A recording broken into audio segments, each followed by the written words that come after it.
I think this is a great example of conservatives winning the day in the culture war and the meme war, winning the day. Okay, not winning any significant battles or winning the war, but winning the day.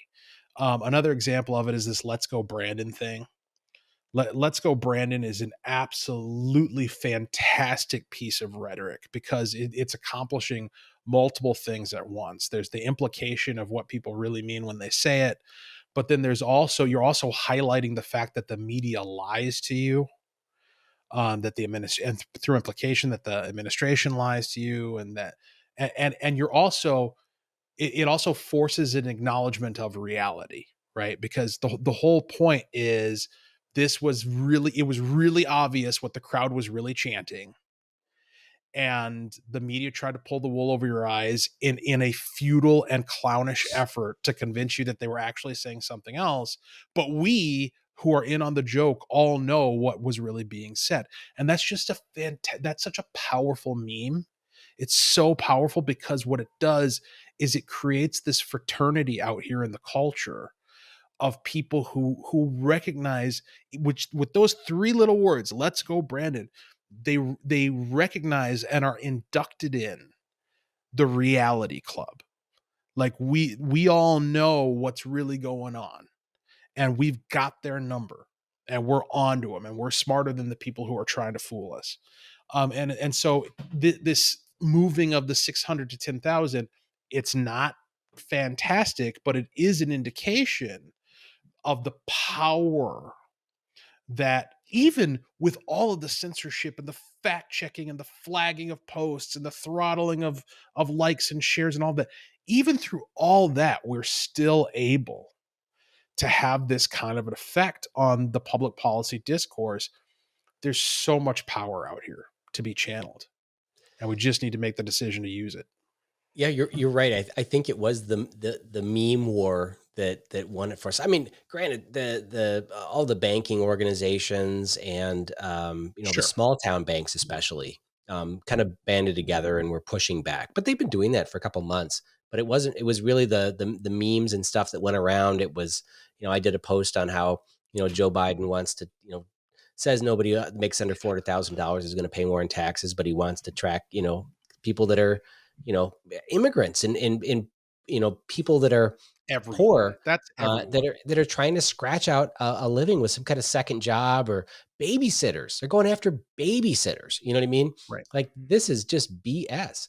But I'm glad you brought up the "Let's Go Brandon" thing, because my daughters play in sports, and so I was at the volleyball game the other night, and yeah, they had the cheering, the guys from the two schools that were playing, and they're in the audience, and they're going back and forth saying stuff, and the "Let's Go Brandon" thing came up a couple of times, and it was great. And in the whole auditorium, I think there was two people wearing masks, and so I had to look over at them because obvious Democrats, to see to just kind of watch them implode a little bit. But it was that's got to be tough. Especially, it has to be very tough if you're a liberal and your son is named Brandon, because Yeah. you can't you can't I cheer saw them that on. Babylon Bee today. Let's go, Brandon. Right. You can't cheer them on.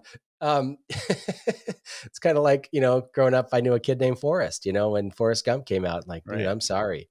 But it's, yeah, that is, and it's great, and it's not offensive to shout it at events, because for little Right. kids, they don't really understand it, and I Yeah. hope that lives. In fact, I also thought about recruiting a friend I know whose name is Brandon. I'm like, now's your time to run for office, man, because your signs are going to be valuable. Everybody will want your sign in the front yard.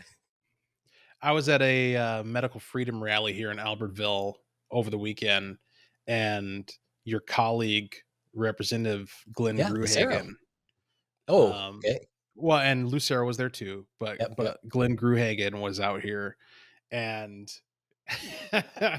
I forget exactly how it came up, but he said something about the crowd started chanting "Let's go Brandon," and it was absolutely pitch perfect. I don't know if he was joking. If he was joking, it was a brilliant spot on performance, But he's like, one of these days, somebody's going to have to tell me what that means. And it just, you were just like, if that was fake, if he was joking and he actually did know what it meant, oh man, he should be an actor after being a state legislator, because that was pitch perfect performance. There are still a lot of people that don't understand what it is. I've had to explain it Sure. just even in the last few days. I've had to explain it to people because there's T-shirts and there's hats, and it's a whole I had to movement. It's Google it. great. I didn't, like, in the media aftermath, I had no idea what was going on. And it's and that's the other part of why it's so powerful, right? Is you see it, like, once you're in on the joke, you're going to join the joke. And then you proliferate the joke, and then people who don't know what you're talking about are like, what the hell is going on? And then they Google it.